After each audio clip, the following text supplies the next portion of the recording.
Been doing this, I guess, a little over 15 years now, if you count it on the calendar correct. His name is Wade Bowen, and earlier this year, I got the opportunity to go out on the road with him and talk to him about those 15 years. Y'all check this out. Hanging out with Wade Bowen, celebrating 15 years as a Texas singer-songwriter. Buddy, thanks for the time today, man. It's always good to see you. My pleasure, man. How's this year been celebrating 15? Makes me feel old a little bit, but it's been a lot of fun. It's been fun to think back on all the times, all the things that we've been doing over the years, and it's funny. It's like people ask me all the time, what advice can you give to younger people and all this stuff, you know?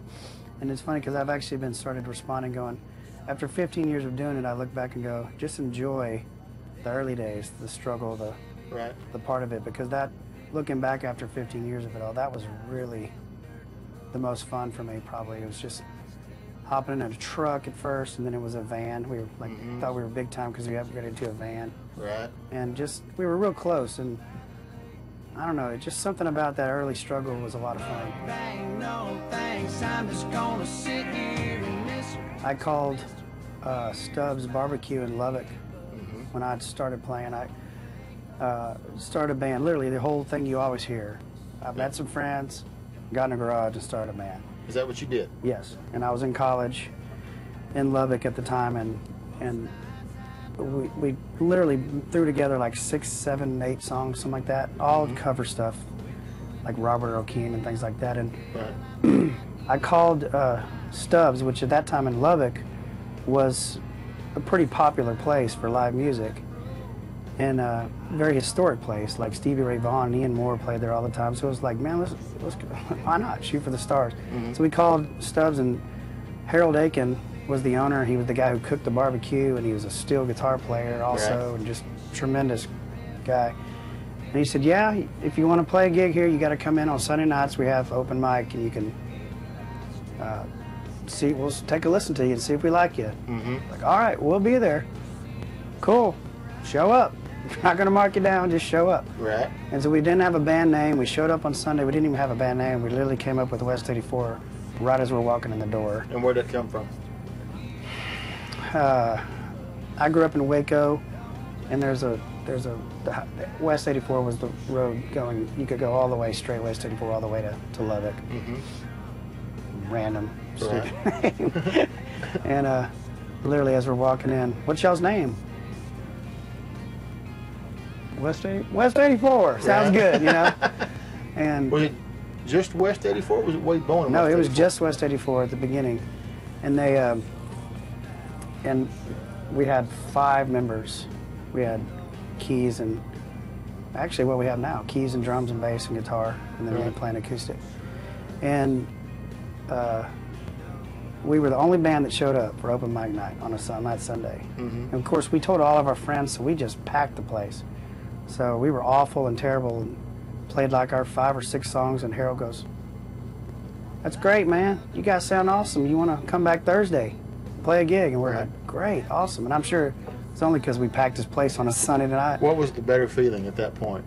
The moment that you took the stage and hit that first strum of the guitar and that first breath comes out of your mouth, or that moment when he said, that was great, please come back on a better night? Well, I remember him saying, yes, you can come back. I don't remember the first strum. Really? Yeah. I was so nervous at that time, just clueless, and didn't have a clue what to really do on stage. Right. And but I still remember him sitting down at the table and chair and walking up to him going, is that okay? And him saying, I like it. You want to come back Thursday? And this was Sunday, so we had like, 4 days to literally prepare a show.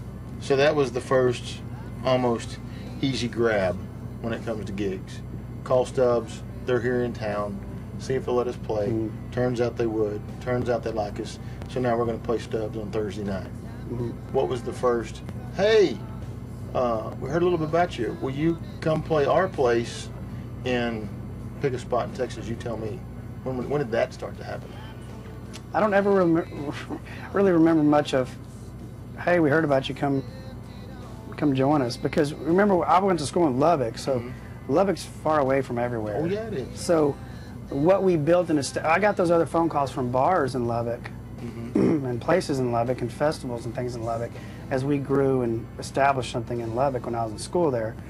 But I soon realized when I moved to Austin after graduation that we were starting all over, that hardly anybody knew who we were, even though we were traveling a little bit outside of Lubbock. I mean, I'd spend every semester trying to convince my professors to let me out, that I would still do the work and still study and all those things so we could get out on Fridays and go play gigs.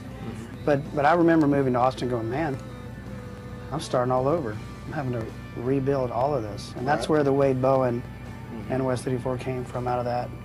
And I was playing a lot of shows by myself. I would travel around in my car and I would play, you know, Thursday, Friday, Saturday, and then like stay somewhere Sunday and Monday with like the bar owner or some friends I'd met in town, and then beg for a $100 gig on Monday or Tuesday night. And I would go home about 4 or 5 days a month to my place in Austin.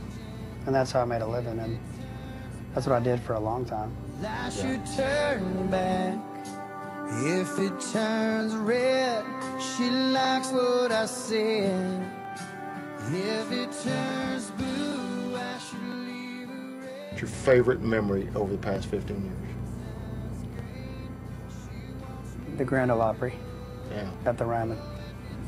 I can see that, because you talked about it earlier, about what a goal that was and what you thought the struggle would be to get there. Well, in playing it, I did the Grand Ole Opry the first time at the new house, the new Opry House, and then we got to go back and play the Grand Ole Opry at the Ryman, and not only at the Ryman, but it was like 3 or 4 o'clock in the afternoon. Yeah. So the light was like coming through the top windows, which are stained glass, and the way the light shines through those windows in the day, you can't see at night when you go to see a show there or anything. Or I guess you can't even see it unless you sit up in the balcony. You can't see it as a fan. And to just stand on that stage was... And the greatest thing about it was, the place was sold out because it was Fanfare Week. So there was not an empty seat. And then my mom and dad and sisters were all there, and my wife and my kids were there. And I only got to play 3 songs, which that's all you do at the Opry. And the final song I played was the band walked off, and I got to play Before These Walls Are Blue. Oh, wow. By myself with, well, Jessica sang with me and Gary played guitar. But, you know, to have that moment in that room with that setting and then have my kids in the crowd and my wife Was that a full circle moment? That was it, man. You could have just shot me dead right there. Done. Wade, thank you for 15 years. Thanks for always being my buddy, man. Man, I'm still glad to be here. Much love, Migo. Let's go make it happen. You're the man. You can find out more about Wade, WadeBowen.com, and certainly pick up a copy of that brand new record or his latest record, The Given. When we come back, Matt Hillier from 1100 Springs will join us. You're watching Lone Star Roads, brought to you by the Credit Union of Texas. Hang in there.